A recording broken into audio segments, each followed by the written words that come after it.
শিক্ষকদের নিয়োগ প্রথমে অবস্থায় নিয়োগে হয়তো এটা কার্যকর হবে না পুরোটা, কিন্তু পদোন্নতির ক্ষেত্রে এগুলো অবশ্যই কার্যকর হওয়া উচিত বা কার্যকর হতে পারে। নতুন যাওকে আমরা ফ্রেশ নিয়োগ দিচ্ছি, সেক্ষেত্রে হয়তো আমরা বুঝে নিব তিনি গবেষণায় কেমন এবং পাঠদানে কেমন, দুটো ধারা দুটো, এটা নির্বাচক মণ্ডলীর উপর আমাদের নির্ভর করতে হবে। কিন্তু এখন যেভাবে নির্বাচক মণ্ডলী তৈরি হন, এটা একান্তই দলীয় ভিসির অনুগত বাহিনী, সরকারি লোকজন এগুলো তৈরি করেন। তো আবারও সে কথায় ফিরে যেতে হয়, যদি আমরা আমাদের অধ্যাদেশগুলো বদলাতে না পারি, বিপুল সংস্কার বা পরিবর্তন যদি না করতে পারি, তাহলে আসলে মুশকিল। তাহলে আমরা ঠিক শিক্ষক নিয়োগেও ভালো ফল পাবো না, এরকম হচ্ছে। আর একটা কথা এই প্রসঙ্গে আমার মনে হচ্ছে যে আমরা যেটা করি বিশ্ববিদ্যালয়ের শিক্ষক নেওয়ার ক্ষেত্রে, আমি দেখেছি এটা একটা রোগের মতো, যে যে বিশ্ববিদ্যালয় থেকে যে পাশ করছে তাকে সেই বিশ্ববিদ্যালয়ে নিয়োগ দেওয়া হয়। এইটাতে স্বজনপ্রীতি যেমন থাকে, তেমন যেই কি বলবো যে স্বজনপ্রীতির সাথে সাথে দুর্নীতির নামটাও নিতে হয়, অনিয়মের ব্যাপারটাও থাকে। তো এইটাও রোধ করা দরকার। তো এটাও একটা পদ্ধতি করে দেওয়া যায়, এটা মনে হয় একটু অধ্যাদেশ সংশোধন করেও হতে পারে, নির্বাহী আদেশেও হতে পারে। সেটা হচ্ছে যে যারা যে এই বিশ্ববিদ্যালয় থেকে পাশ করেছে তারা প্রথম নিয়োগ তারা বিশ্ববিদ্যালয়ে পাবে না।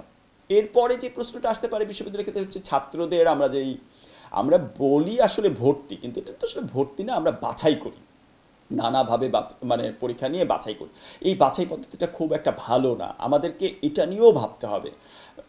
কিন্তু সেটা কঠিন। আমরা যদি চিকিৎসা মহাবিদ্যালয়ে ভর্তিগুলোর ক্ষেত্রে দেখি বা গুচ্ছ পদ্ধতিতে যারা চেষ্টা করছে, এগুলো চিকিৎসা মহাবিদ্যালয়ের একটা পর্যায় পর্যন্ত খুবই দুর্নীতিগ্রস্ত ছিল।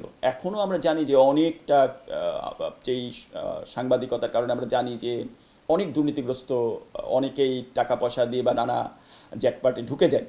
তো এইটা কিভাবে বন্ধ করা যায় সেটা নিয়ে ভাবতে হবে। কিন্তু তারপর আমি মনে করি যে এমন একটা ব্যবস্থা হওয়া উচিত যাতে যে এই পদ্ধতিতে ছেলেমেয়েরা এরকম বিভিন্ন বিশ্ববিদ্যালয়ে দৌড়ে দৌড়ে পরীক্ষা দেবে না। একটা সমন্বিত একক ভর্তি পরীক্ষা থাকবে, এক জায়গায় বসে হয়তো একদিনই ভর্তি পরীক্ষা দিয়ে যারা যেই ধারায় যেতে চায় সেরকম একটা তালিকা হয়ে যাবে, যেটা মেডিকেল কলেজে হয়, এবং তারপরে তার যেই র্যাঙ্কিং, সেই র্যাঙ্কিং অনুযায়ী সে তার বিশ্ববিদ্যালয়টা পেয়ে যাবে।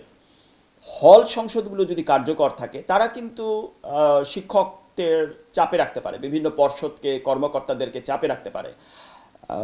সেই চাপটা হচ্ছে তারা বলতে পারে যে আপনারা এটা করবেন, এটা করবেন না, বা আমরা এটা চাই বা এটা চাই না। সুতরাং ছাত্র সংসদটা খুবই দরকার, এবং এই ছাত্র সংসদগুলোর জন্য পর্যাপ্ত ব্যয় বরাদ্দ দরকার। ছাত্র নেতৃত্ব প্রশাসনে সহায়তা করবে, সেটাও নিশ্চিত করা দরকার। হল সংসদগুলোতে যদি এমন হয় যে হলগুলো, আপনারা জানেন যে কিছু আলগা রোজগার হয়, যেটা আমরা বলি যে সরকারের যে বরাদ্দ থাকে তা সেই খাতের বাইরেও কিছু বিশ্ববিদ্যালয়ের আয় রোজগার থাকে। তা আমার মনে হয় যে এগুলো বিশ্ববিদ্যালয়ের শিক্ষার্থীদের যে সংসদ, ছাত্র সংসদ আমরা বলছি, ছাত্র সংসদকে দিয়ে দেওয়া উচিত। এবং আপনি কেবলমাত্র যেটা করতে পারেন সেটা হচ্ছে শিক্ষার্থীদের যে ব্যয় তারা করছে, তারা তাদের মতো করে ব্যয় করুক, তারা সিদ্ধান্ত নিক। সেই ব্যয়গুলো আপনি খালি দেখতে পারেন যে তারা যে ব্যয়গুলো করেছে সেটা লাইন টু লাইন এক্সপেন্ডিচারগুলো ঠিক আছে কিনা, লাইন এক্সপেন্ডিচার তারা যে যে খাতে খরচ করার কথা সেটা আপনি করেছেন কিনা। এটুকু যদি আমরা করতে পারি, যেটা খুব দ্রুত করা যায়। প্রত্যেকটা বিশ্ববিদ্যালয়ে একটা আয় রোজগার আছে যেটা সরকারি বাজেট বরাদ্দের বাহিরে থাকে, এমনকি যে নানা রকম কাজ টাজ করে ভর্তি পরীক্ষা টরীক্ষার মধ্যে সেগুলো ছাত্রদের হাতে তুলে দেওয়া যেতে পারে।